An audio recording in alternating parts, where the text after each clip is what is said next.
ನಮಸ್ತೆ. 6/3/2024 ಬುಧವಾರ, ಕೃಷ್ಣ ಪಕ್ಷ, ಅಂದರೆ ಕರುವ ಚಂದ್ರ. ಚಂದ್ರನು ಇವತ್ತು ಮಕರ ರಾಶಿಯಲ್ಲಿ ಇರುತ್ತದೆ. ಧನುಸ್ಸು ಮತ್ತು ಮಕರ ಅಂತ ಎರಡು ರಾಶಿ ಇದೆ. ಧನುಸಲ್ಲಿ ಇರುವ ಪೂರ್ವಾಷಾಢ, ಉತ್ತರಾಷಾಢ ನಕ್ಷತ್ರದ 1ನೇ ಪಾದ ಇದುವರೆಗೂ ಧನುಸ್ಸು, ಆ ನಂತರ ಮಕರ. ಅಂದರೆ ಬೆಳಗ್ಗೆಯಿಂದ ರಾತ್ರಿ 8:28 ಧನುಸು ರಾಶಿಯಲ್ಲಿರುತ್ತೆ ಚಂದ್ರನು. ಆಮೇಲೆ ಮಕರ ರಾಶಿ ಪ್ರಾರಂಭ. ಇವತ್ತಿನ ದಿನ ಪ್ರಕಾರ ಮತ್ತಷ್ಟು ವಿಶೇಷಕ್ಕೆ ಬರೋಣ. ಏಕಾದಶಿ ಇದೆ. ರಾತ್ರಿ ಅಂದರೆ ಬೆಳಗಿನ ಜಾವ, ರಾತ್ರಿ 12 ಗಂಟೆ ದಾಟಿ ಬೆಳಗಿನ ಜಾವ 4:13:49 ಏಕಾದಶಿ ಇದೆ. ಆ ನಂತರ ದ್ವಾದಶಿ. ಇವತ್ತಿನ ನಕ್ಷತ್ರ ಪೂರ್ವಾಷಾಢ, ಮಧ್ಯಾಹ್ನ 2:51:36 ಈ ದಿನದಲ್ಲಿ ಬೆಳಿಗ್ಗೆಯಿಂದ ಅಂತಂದರೆ 6:32 ಸೂರ್ಯನು ಉದಯವಾಗುತ್ತದೆ. ಅಲ್ಲಿಂದ ಮಧ್ಯಾಹ್ನ 2:52 ಅಮೃತ ಮತ್ತು ಸಂಪತ್ತು ಉಂಟು. ಆ ನಂತರ ಉತ್ತರಾಷಾಢ ನಕ್ಷತ್ರ ಪ್ರಾರಂಭವಾಗಿ ಅಮೃತ ಮತ್ತು ಕ್ಷಯವನ್ನು ಕೊಡುತ್ತದೆ. ಆದ್ದರಿಂದಾಗಿ ನೀವು 2:52 ವ್ಯವಹಾರಗಳು ಮಾಡಬಹುದು. ಆ ನಂತರ ಅಂದರೆ ಇಂಪಾರ್ಟೆಂಟ್ ಆಗಿ ಹಣಕಾಸಿನ ವಿಷಯಗಳು. ಆ ನಂತರ ಹಣಕಾಸಿನ ವಿಷಯ ಖಂಡಿತವಾಗಿ ಇಟ್ಕೋಬಾರದು. ಯಾಕೆಂದರೆ ಕ್ಷಯ ಅಂತ ಇದೆ. ದಾನ ಕೊಡುವಂಥದ್ದು, ಹಣಕಾಸಲ್ಲಿ ವ್ಯವಹಾರ ಮಾಡುವಂಥದ್ದೆಲ್ಲ ಮಧ್ಯಾಹ್ನದ ಮೇಲೆ ಬೇಡ. 2:52 ಮೇಲೆ ಬೇಡ. ಮನಸ್ಸಲ್ಲಿಟ್ಕೊಂಡು ನಿಮ್ಮ ವ್ಯವಹಾರಗಳನ್ನು ಮಾಡಿ. ಇವತ್ತು ನಕ್ಷತ್ರ ಪಾದಗಳನ್ನು ನೋಡೋಣ. ಬೆಳಿಗ್ಗೆ 6:32 9:13 3ನೇ ಪಾದ ಪೂರ್ವಾಷಾಢ. ಆನಂತರ ಮಧ್ಯಾಹ್ನ 2:52 ಪೂರ್ವಾಷಾಢ 4ನೇ ಪಾದ. ಇಷ್ಟಕ್ಕೆ ಪೂರ್ವಾಷಾಢ ನಕ್ಷತ್ರ ಮುಗಿಯುತ್ತದೆ. ಅಲ್ಲಿಂದ ಉತ್ತರಾಷಾಢ ನಕ್ಷತ್ರದ 1ನೇ ಪಾದ ಅಂದರೆ 2:52 ರಾತ್ರಿ 8:28 ಇರುತ್ತದೆ. ಇಷ್ಟಕ್ಕೆ ಧನುಸು ರಾಶಿ ಮುಗಿದು ಅಲ್ಲಿಂದ ಮಕರ ರಾಶಿ ಪ್ರಾರಂಭ. ರಾತ್ರಿ 2:02 ಉತ್ತರಾಷಾಢ ನಕ್ಷತ್ರ 2ನೇ ಪಾದ ಮಕರ ರಾಶಿ. ಆನಂತರ ದಿನ ಪೂರ್ತಿ ಅಂದರೆ ಬೆಳಗಾಗುವವರೆಗೂ ಉತ್ತರಾಷಾಢ ನಕ್ಷತ್ರದ 3ನೇ ಪಾದವಿದೆ. ಇದೇ ಉತ್ತರಾಷಾಢ ನಕ್ಷತ್ರದ 3ನೇ ಪಾದ ನಾಳೆನೂ ಕಂಟಿನ್ಯೂ ಆಗುತ್ತದೆ. ನಾಳೆ ಅಂತಂದರೆ 7ನೇ ತಾರೀಕು. ಉತ್ತರಾಷಾಢ ನಕ್ಷತ್ರ ನಾಳೆ 1:02:43 ಮಧ್ಯಾಹ್ನದವರೆಗಿದೆ. ನಾಳೆ ಸಿದ್ಧಿಯು ಸುಖವೂ ಉಂಟು. ಆನಂತರ ಶ್ರವಣ ನಕ್ಷತ್ರ, ಕಾರ್ಯಸಿದ್ಧಿಯು ಶುಭವೂ ಇದೆ. ನಾಳೆ ದ್ವಾದಶಿ ತಿಥಿಯೂ ಇದೆ. ಆದ್ದರಿಂದಾಗಿ ನಾಳೆಯ ದಿನ ಶುಭವಾಗಿದೆ. ಖಂಡಿತವಾಗಿ ಸೆಲೆಕ್ಟ್ ಮಾಡ್ಬೋದು ಒಳ್ಳೆಯ ಕಾರ್ಯಗಳಿಗೆ. ಆದರೂ ಕರಗುವ ಚಂದ್ರ ಇದೊಂದನ್ನು ನೆನಪಲ್ಲಿ ಇಟ್ಕೊಳ್ಳಿ.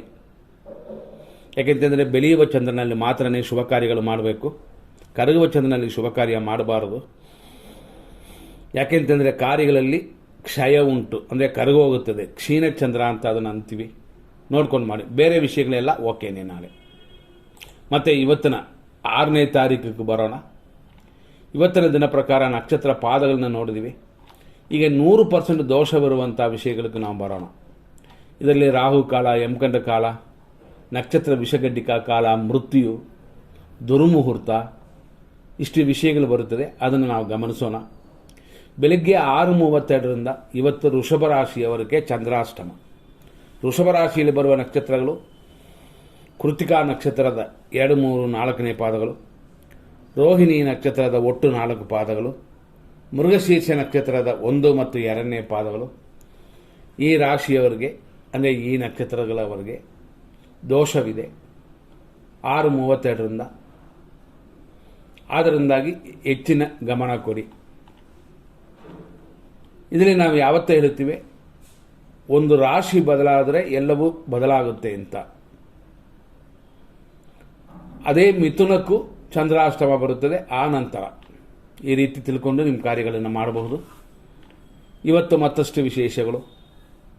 8 ಗಂಟೆ 2 ನಿಮಿಷದಿಂದ 9:32ವರೆಗೂ ಯಮಕಂಡ ಕಾಲವಿದೆ, ಅಶುಭ. 12 ಗಂಟೆ 7 ನಿಮಿಷ ಮಧ್ಯಾಹ್ನದಿಂದ 12:55 PM ಮಧ್ಯಾಹ್ನದವರೆಗೂ ದುರ್ಮುಹೂರ್ತ. ಮಧ್ಯಾಹ್ನ 12:31ರಿಂದ 2 ಗಂಟೆವರೆಗೂ ರಾಹುಕಾಲ. 2:52 PM ಮಧ್ಯಾಹ್ನದಿಂದ ಸಂಜೆ 4:53ವರೆಗೂ ಮೃತ್ಯು, ಮರಣ. ಮೃತ್ಯು ಕಾಲದಲ್ಲಿ ಆಪರೇಷನ್ ಒಳ್ಳೆಯದಲ್ಲ. ದೂರದ ಪ್ರಯಾಣದಲ್ಲಿ ಆದಷ್ಟು ಸ್ಪೀಡ್ ಕಡಿಮೆ ಮಾಡಿಕೊಳ್ಳಿ. 2 ವೀಲರ್ 4 ವೀಲರ್ ಯಾವುದೇ ಆದರೂ. ರಾತ್ರಿ 10:16ರಿಂದ 11:44ವರೆಗೂ ನಕ್ಷತ್ರ ವಿಷಗಡ್ಡಿಕಾ ಕಾಲ. ಇದು ಅಲ್ಲದೆ ಬೆಳಗಿನ ಜಾವ 5 ಗಂಟೆ 2 ನಿಮಿಷದ ಮೇಲೆ ಸೂರ್ಯನು ಉದಯ ಆಗುವವರೆಗೂ ವಿಷಕಾಲವಿದೆ. ಇದನ್ನು ಅಶುಭವೇ. ಇಷ್ಟು ನಾವು ಕೊಟ್ಟಿರೋ ಸಮಯಗಳೆಲ್ಲ ಅಶುಭ ಸಮಯಗಳು. ಇದರಲ್ಲಿ ಯಾವುದನ್ನು ಪ್ರಾರಂಭ ಮಾಡಬಾರದು. ಆದರೆ ಒಳ್ಳೆಯ ಸಮಯದಲ್ಲಿ ಪ್ರಾರಂಭ ಮಾಡಿರುವ ವಿಷಯಗಳನ್ನು ಅಥವಾ ಮೊನ್ನೆ ಮುಹೂರ್ತ ಕಾಲದಲ್ಲಿ ಪ್ರಾರಂಭ ಮಾಡಿರುವ ವಿಷಯಗಳನ್ನು, ಅದು ಅಂಗಡಿ ಇರ್ಬೋದು, ಹೋಟೆಲ್ ಇರ್ಬೋದು, ಯಾವುದೇ ಆದರೂ ಕಂಟಿನ್ಯೂ ಮಾಡ್ಬೋದು, ಕೆಟ್ಟ ಟೈಮಲ್ಲೂ ಕೂಡ. ಹಂಗಾಗಿ ಕೆಟ್ಟ ಟೈಮ್ ಅಂತೂ ನಿಲ್ಲಿಸೋಣ ಅಂತ ಆ ರೀತಿಯಾಗಿ ಅಲ್ಲ. ಈಗ ನಾವು 100% ಶುಭ ಸಮಯವನ್ನು ನೋಡೋಣ. ಬೆಳಗ್ಗೆ 6:32ರಿಂದ 8 ಗಂಟೆಯವರೆಗೂ ಶುಭವಾಗಿದೆ. ವೃಷಭ ರಾಶಿಯವರಿಗೆ ದೋಷ ಅಂತಂತೀವಿ, ಆದರೆ ಬೇರೆಯವರಿಗೆಲ್ಲ ಶುಭವಾಗಿದೆ.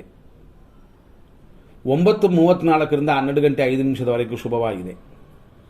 ಮಧ್ಯಾಹ್ನ 2 ಗಂಟೆ 2 ನಿಮಿಷದಿಂದ 2:50ವರೆಗೂ ಶುಭವಾಗಿದೆ.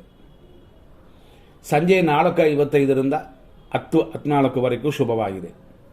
ರಾತ್ರಿ 11:46ರಿಂದ ಬೆಳಗಿನ ಜಾವ 5 ಗಂಟೆಯವರೆಗೂ ಶುಭವಾಗಿದೆ.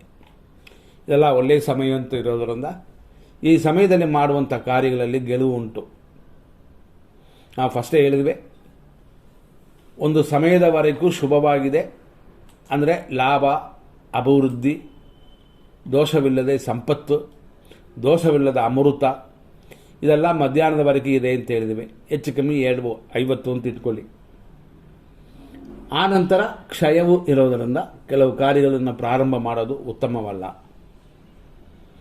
ಆದರೆ ಒಳ್ಳೆಯ ಟೈಮಲ್ಲಿ ಸಂಪತ್ತು, ಅಮೃತ ಇರುವ ಸಮಯದಲ್ಲಿ ಪ್ರಾರಂಭ ಮಾಡಿರುವ ಕಾರ್ಯಗಳನ್ನು ಹಾಗೆ ನಡೆಸಬಹುದು. ಪ್ರಾರಂಭ ಮಾಡಬಾರ್ದು ಅಷ್ಟೇ. ಇದನ್ನು ಮನಸ್ಸಲ್ಲಿ ಇಟ್ಕೊಳ್ಳಿ. ಇದನ್ನು ತಿಳ್ಕೊಂಡು ನಮ್ಮ ಕಾರ್ಯಗಳನ್ನು ಮಾಡಬಹುದು, ತೊಂದರೆ ಇಲ್ಲ.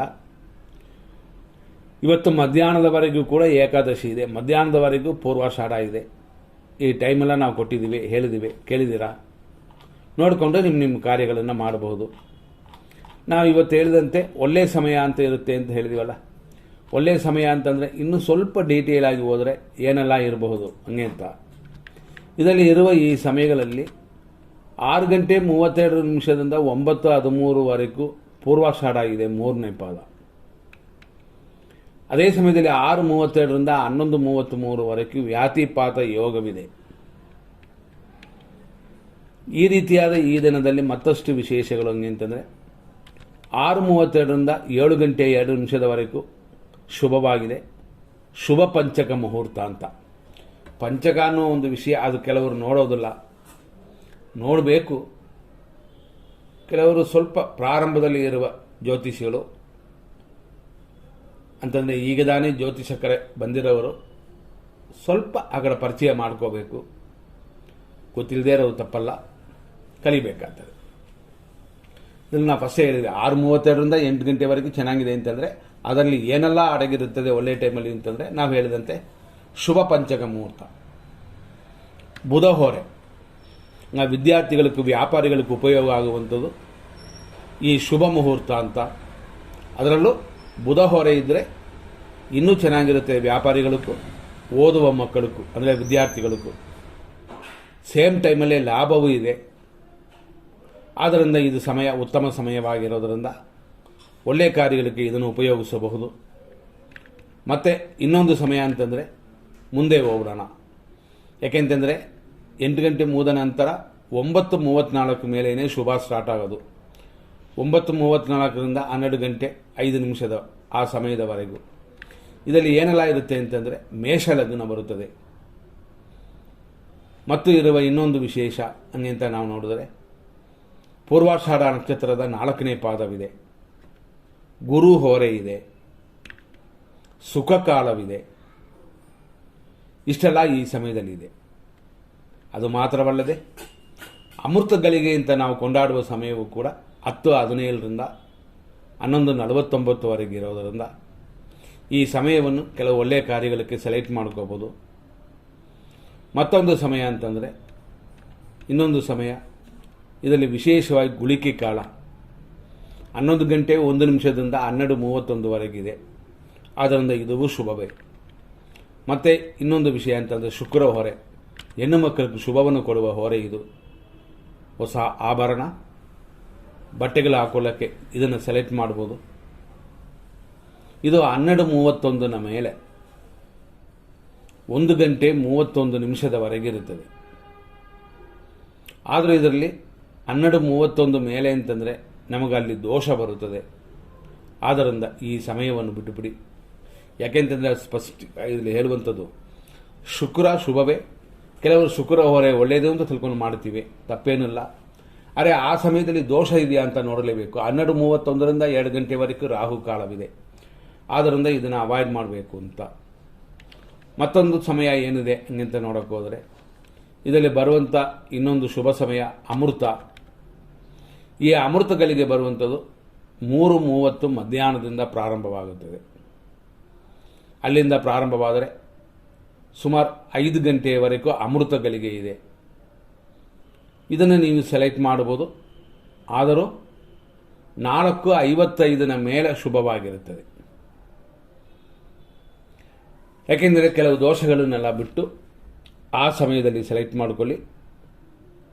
ಆ ಸಮಯದಿಂದ ನಾವು ಹೇಳಿರುವಂಥ 5 ಗಂಟೆಯವರೆಗೂ ಶುಭವಾಗಿದೆ. ಮತ್ತು ಗುರು ಹೊರೆ ಇದು 4:30ರಿಂದ 5:29ವರೆಗಿದೆ. ಆದ್ದರಿಂದಾಗಿ ಈ ಸಮಯವನ್ನು ಕೂಡ ನೀವು ಸೆಲೆಕ್ಟ್ ಮಾಡ್ಕೋಬೋದು. ಇಷ್ಟೆಲ್ಲ ಸಾಯಂಕಾಲವರೆಗೂ ಶುಭ ಸಮಯವನ್ನು ನೋಡಿದಾಯಿತು. ಹೀಗೆ ನಾನು ತಾರಾ ಚಂದ್ರಬಲವನ್ನು ನೋಡೋಣ. ಯಾವ ನಕ್ಷತ್ರದವರೆಗೆ ಯಾವ ರಾಶಿಯವರೆಗೆ ಇವತ್ತು ಶುಭವಾಗಿರುತ್ತದೆ ಅಂತ. ಇದರಲ್ಲಿ ನಾವು ಕೊಟ್ಟಿರುವಂಥ ಒಂದು ವಿಷಯ ಏನು ಅಂತಂದರೆ ಮಧ್ಯಾಹ್ನದವರೆಗೂ 2:52ವರೆಗೂ ಜನರಲ್ ಆಗಿ ಎಲ್ಲರಿಗೂ ಶುಭವಾಗಿರುತ್ತದೆ. 2:52 ಮೇಲೆ ವ್ಯವಹಾರ ಮಾಡುವವರಿಗೆ ಕ್ಷಯ ಅಂತ ಇರೋದರಿಂದ ಅದು ಶುಭವಲ್ಲ. ಅದರಿಂದಾಗಿ ನಾವು ನೋಡುವಂಥದ್ದು ಇಂಪಾರ್ಟೆಂಟ್ ಆಗಿ ಏನಂತಂದರೆ ಶುಭವಲ್ಲ ಅಂತಂದರೂ ತಾರಾಬಲ ಚಂದ್ರಬಲವಿದ್ದರೆ ಒಳ್ಳೆಯ ಕಾರ್ಯಗಳು ಮಾಡ್ಬೋದು. ಮುಹೂರ್ತ ಕಾರ್ಯಗಳಲ್ಲ, ಫೈನಾನ್ಸ್ ಕಾರ್ಯಗಳಲ್ಲ, ಕೊಡುವ ತಗೊಳ್ಳುವ ವಿಷಯಗಳಲ್ಲ. ಇದನ್ನು ಮನಸ್ಸಲ್ಲಿಟ್ಕೊಳ್ಳಿ. ತಾರಾಬಲವು ಚಂದ್ರಬಲವು ಇದ್ದರೆ ಕೆಟ್ಟ ಟೈಮಲ್ಲೂ ಕೂಡ ಸ್ವಲ್ಪ ಹೆಲ್ಪ್ ಆಗುತ್ತದೆ ಅಷ್ಟೇ. ಎಲ್ಲವನ್ನು ಮಾಡಿ ಅಂತ ಅರ್ಥವಲ್ಲ. ಆದರೆ ದಿನವೂ ಚೆನ್ನಾಗಿರಬೇಕು, ತಾರಾಬಲ ಚಂದ್ರಬಲ ಇರಬೇಕು. ಆವಾಗ ಡಬಲ್ ಪ್ರಮೋಷನ್ ಥರ ತುಂಬ ಹೆಲ್ಪ್ ಆಗುತ್ತದೆ ಅಂತ. ಈಗ ನಾವು ಹೋಗೋಣ ಅಶ್ವಿನಿ ನಕ್ಷತ್ರ ಮೇಷರಾಶಿ. ನಿಮಗೆ ಇವತ್ತಿನ ದಿನ ಬೆಳಗ್ಗೆ ಎಲ್ಲ ಸಂಪತ್ತು ಖಂಡಿತವಾಗಿ ಅನುಕೂಲವಿದೆ. ಇದು ಮಧ್ಯಾಹ್ನ 2:52ವರೆಗೂ.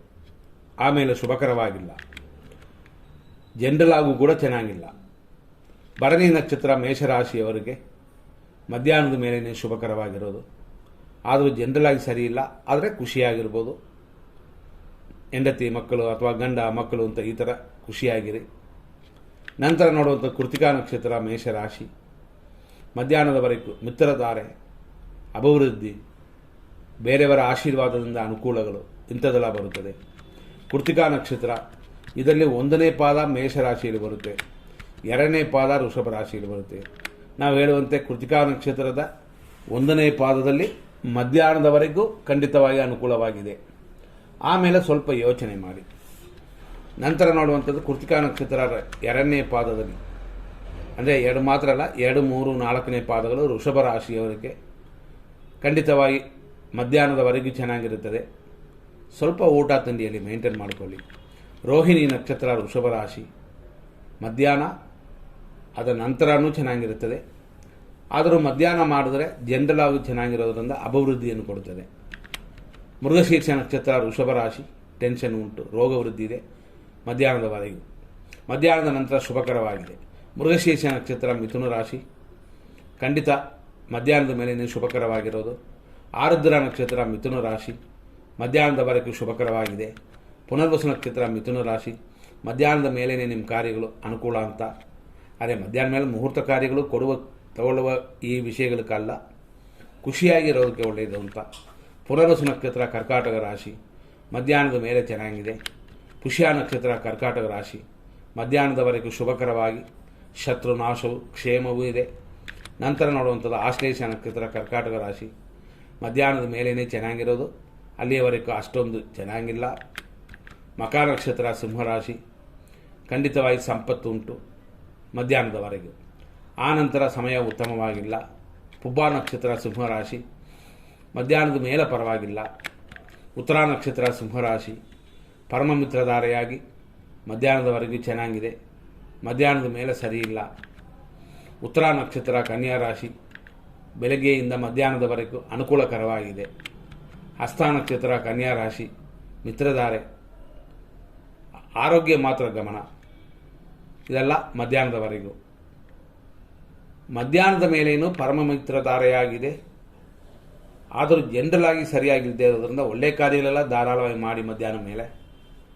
ಆದರೆ ಕೊಡುವ ತಗೊಳ್ಳುವ ಮುಹೂರ್ತ ಕಾರ್ಯಗಳನ್ನು ಮಾಡೋಕ್ಕೆ ಹೋಗಬೇಡಿ. ಚಿತ್ತಾ ನಕ್ಷತ್ರ ಕನ್ಯಾ ರಾಶಿ, ನಿಮಗೆ ಮಧ್ಯಾಹ್ನದವರೆಗೂ ಅಷ್ಟೊಂದು ಸರಿಯಾಗಿಲ್ಲ, ಮಧ್ಯಾಹ್ನ ಮೇಲೇ ಚೆನ್ನಾಗಿದೆ, ಆದರೆ ಮಧ್ಯಾಹ್ನ ಮೇಲೆ ಜನರಲ್ ಆಗಿ ಸರಿಯಿಲ್ಲ. ಹೀಗಿದ್ದಾಗ ಏನು ಮಾಡೋದು ಅಂತಂದರೆ, ಬೆಳಗ್ಗೆಯಿಂದ ಮಧ್ಯಾಹ್ನದವರೆಗೂ, ಸೂರ್ಯೋದಯದಿಂದ ಮಧ್ಯಾಹ್ನದವರೆಗೂ ನಿಮಗೂ ಸರಿಯಿಲ್ಲ ಅಂತಂದಿವಿ. ಅದೇ ಕೆಲವು ವಿಷಯಗಳನ್ನು ಮಕ್ಕಳ ಹೆಸರಲ್ಲಿ, ಹಿರಿಯರು ಅಂದರೆ ತಂದೆ ತಾಯಿ ಹೆಸರಲ್ಲಿ ಅಥವಾ ನಿಮ್ಮ ಧರ್ಮಪತ್ನಿ ಹೆಸರಲ್ಲಿ ಮಾಡಬಹುದು, ಇಲ್ಲಾಂದರೆ ಗಂಡನ ಹೆಸರಲ್ಲಿ ಮಾಡ್ಬೋದು. ಈ ಥರ ಎಲ್ಲ ಕೆಲವು ವಿಷಯಗಳಿದೆ. ಆದರೂ ತಾರಾಬಲ ಇದ್ದರೆ ಇನ್ನಷ್ಟು ಚೆನ್ನಾಗಿರುತ್ತದೆ ಅಂತ. ನಿಮ್ಮದೇ ಬಿಸ್ನೆಸ್, ನೀವೇ ದುಡ್ಡು ಹಾಕೋದು ಅಂತಂದರೆ ತಂದೆ ತಾಯಿ ಬೇರೆಯವರ ಹೆಸರಲ್ಲಿ ಸ್ಟಾರ್ಟ್ ಮಾಡಿದ್ರು ಕೂಡ ಅಷ್ಟೊಂದು ಅನುಕೂಲಕರವಾಗಿರೋದಿಲ್ಲ. ಮನಸ್ಸಲ್ಲಿ ಇಟ್ಕೊಂಡು ಮಾಡಿ. ಚಿತ್ತಾ ನಕ್ಷತ್ರ ತುಲಾರಾಶಿ, ತುಲಾರಾಶಿಯಲ್ಲಿ 3 ಮತ್ತು 4ನೇ ಪಾದಗಳಿರುತ್ತದೆ. ಮಧ್ಯಾಹ್ನದ ಮೇಲೇ ಲಾಭಕರವಾಗಿ ಮಿತ್ರತ್ವವನ್ನು ಕೂಡಿ ಬರುತ್ತದೆ. ಆದ್ದರಿಂದ ಮಧ್ಯಾಹ್ನ ಮೇಲೆ ಚೆನ್ನಾಗಿದೆ. ಆದರೂ ತಾರಾಬಲ ಚೆನ್ನಾಗಿದ್ದರೂ ಜನರಲ್ ಆಗಿ ಸರಿಯಿಲ್ಲ, ಒಳ್ಳೆಯ ಕಾರ್ಯಗಳನ್ನು ಮಾಡಿ. ಸ್ವಾತಿ ನಕ್ಷತ್ರ ತುಲಾರಾಶಿ, ಅನುಕೂಲವು ಲಾಭವು ಮಧ್ಯಾಹ್ನದವರೆಗಿದೆ. ವಿಶಾಖ ನಕ್ಷತ್ರ ತುಲಾರಾಶಿ, ಮಧ್ಯಾಹ್ನದ ಮೇಲೆ ಶುಭಕರವಾಗಿದೆ. ವಿಶಾಖ ನಕ್ಷತ್ರ ವೃಶ್ಚಿಕ ರಾಶಿ, ಮಧ್ಯಾಹ್ನದ ಮೇಲೇ ಚೆನ್ನಾಗಿರೋದು, ಆದರೂ ಇವತ್ತು ದಿನ ಪೂರ್ತಿ ಧನಹಾನಿ ಅಂತ ಇರೋದರಿಂದ ಎಚ್ಚರವಾಗಿ ಮೇಂಟೈನ್ ಮಾಡಿಕೊಳ್ಳಿ. ಇಲ್ಲವಾದರೆ ನಾವೇ ಕಷ್ಟಗಳನ್ನು, ತೊಂದರೆಗಳನ್ನು ಅನುಭವಿಸಬೇಕಾಗ್ತದೆ, ಮನಸ್ಸಲ್ಲಿ ಇಟ್ಕೊಳ್ಳಿ. ಅನುರಾಧ ನಕ್ಷತ್ರ ವೃಶ್ಚಿಕ ರಾಶಿಯವರಿಗೆ ಕ್ಷೇಮವಿದೆ, ಅಂದರೆ ಆರೋಗ್ಯವಿದೆ, ಚೇತರಿಸ್ಕೊಳ್ತೀರಾ. ಆದರೂ ಧನಹಾನಿ ಇದೆ, ಸ್ವಲ್ಪ ಖರ್ಚು ಮಾಡಲೇಬೇಕಾಗ್ತದೆ. ಇದೆಲ್ಲ ಮಧ್ಯಾಹ್ನದವರೆಗೂ. ಮಧ್ಯಾಹ್ನದ ಮೇಲೆ ದಿನ ಉತ್ತಮವಾಗಿಲ್ಲ, ತೊಂದರೆ ಕೊಡುತ್ತದೆ. ಜ್ಯೇಷ್ಠ ನಕ್ಷತ್ರ ವೃಶ್ಚಿಕ ರಾಶಿ, ಮಧ್ಯಾಹ್ನದ ಮೇಲೆ ಶುಭವಾಗಿದೆ, ಅದೂ ಕೂಡ 50% ಮಾತ್ರನೇ. ಮೂಲ ನಕ್ಷತ್ರ ಧನುಸು ರಾಶಿ, ಬೆಳಗ್ಗೆಯಿಂದ ಮಧ್ಯಾಹ್ನದವರೆಗೂ ಸಂಪತ್ತು, ಶರೀರ ಸುಖ ಎಲ್ಲವೂ ಕೂಡಿ ಬಂದಿದೆ. ಪೂರ್ವಾಷಾಢ ನಕ್ಷತ್ರ ಧನುಸು ರಾಶಿ, ಮಧ್ಯಾಹ್ನದ ಮೇಲೆ ಶುಭಕರವಾಗಿದೆ, ಆದರೂ ಜನರಲ್ ಆಗಿ ಸರಿಯಾಗಿಲ್ಲ. ಉತ್ತರಾಷಾಢ ನಕ್ಷತ್ರ ಧನುಸು ರಾಶಿ, ಪರಮ ಮಿತ್ರಧಾರೆಯಾಗಿ ಶರೀರ ಸುಖವು ಮಧ್ಯಾಹ್ನದವರೆಗೂ ಕೂಡಿ ಬಂದಿದೆ. ಉತ್ತರಾಷಾಢ ನಕ್ಷತ್ರ ಮಕರ ರಾಶಿ, 2, 3, 4ನೇ ಪಾದಗಳು ಬೆಳಗ್ಗೆಯಿಂದ ಮಧ್ಯಾಹ್ನದವರೆಗೂ ಶುಭಕರವಾಗಿದೆ. ಶ್ರವಣ ನಕ್ಷತ್ರ ಮಕರ ರಾಶಿ, ಮಿತ್ರಧಾರೆ ಇದೆ, ಪರಮ ಮಿತ್ರಧಾರೆ ಇದೆ, ಹಂಗಾಗಿ ಬೆಳಗ್ಗೆಯಿಂದ ನಾಳೆಯವರೆಗೂ ಶುಭಕರವಾಗಿದೆ. ಆದರೂ ಸ್ವಲ್ಪ ವ್ಯಯಗಳಿರುತ್ತದೆ, ನೋಡಿಕೊಳ್ಳಿ. ನಂತರ ನೋಡುವಂಥ ಧನಿಷ್ಠ ನಕ್ಷತ್ರ ಮಕರ ರಾಶಿ, ಖಂಡಿತವಾಗಿಯೂ ಬೆಳಗ್ಗೆಯಿಂದ ಅಷ್ಟೊಂದು ಸರಿಯಾಗಿಲ್ಲ, ಮಧ್ಯಾಹ್ನ ಮೇಲೆ ನೋಡಿದ್ರೆ ಜನರಲ್ ಆಗಿ ಸರಿಯಿಲ್ಲ. ಆದ್ದರಿಂದ ನೋಡ್ಕೊಂಡು ಮಾಡಿ, ಇನ್ನೊಂದು ದಿನ ನಿಮ್ಮ ಕಾರ್ಯಗಳನ್ನು ಇಟ್ಕೋಬೋದು. ಧನಿಷ್ಠ ನಕ್ಷತ್ರ ಕುಂಭರಾಶಿ, ಟೆನ್ಷನ್ ಉಂಟು, ಸೇಮ್ ಟೈಮಲ್ಲಿ ಇಷ್ಟಾರ್ಥ ಸಿದ್ಧಿಯೂ ಉಂಟು, ಸ್ವಲ್ಪ ನಿಧಾನವಾಗಿರಿ. ಮಧ್ಯಾಹ್ನದ ಮೇಲೆ ಪರವಾಗಿಲ್ಲ, ಆದರೂ ಜನರಲ್ ಆಗಿ ದಿನ ಸರಿಯಾಗಿಲ್ಲ. ಶತಭಿಷ ನಕ್ಷತ್ರ ಕುಂಭರಾಶಿ, ಅನುಕೂಲವಿದೆ, ಇಷ್ಟಾರ್ಥ ಸಿದ್ಧಿ ಇದೆ, ಇದೆಲ್ಲ ಮಧ್ಯಾಹ್ನದವರೆಗೂ. ಪೂರ್ವ ಭಾದ್ರಪದ ನಕ್ಷತ್ರ ಕುಂಭರಾಶಿ, ಮಧ್ಯಾಹ್ನದ ಮೇಲೇ ಶುಭಕರವಾಗಿರೋದು, ಆದರೂ ಜನರಲ್ ಆಗಿ ಸರಿಯಾಗಿಲ್ಲ, ಜ್ಞಾಪಕ ಇಟ್ಕೊಳ್ಳಿ. ಪೂರ್ವ ಭಾದ್ರಪದ ನಕ್ಷತ್ರ ಮೀನರಾಶಿ, ಅನುಕೂಲವು, ಕೆಲಸ ಕಾರ್ಯಗಳ ಅಭಿವೃದ್ಧಿಯು ಮಧ್ಯಾಹ್ನದ ಮೇಲೇ ಇದೆ. ಉತ್ತರ ಭಾದ್ರಪದ ನಕ್ಷತ್ರ ಮೀನರಾಶಿ, ಬೆಳಗ್ಗೆಯಿಂದ ಮಧ್ಯಾಹ್ನದವರೆಗೂ ಶುಭಕರವಾಗಿದೆ, ಕೆಲಸ ಕಾರ್ಯಗಳ ಅಭಿವೃದ್ಧಿ, ಆರೋಗ್ಯವು ಚೇತರಿಸ್ಕೊಳ್ತೀರಾ, ಮಧ್ಯಾಹ್ನದವರೆಗೂ ಮಾತ್ರ.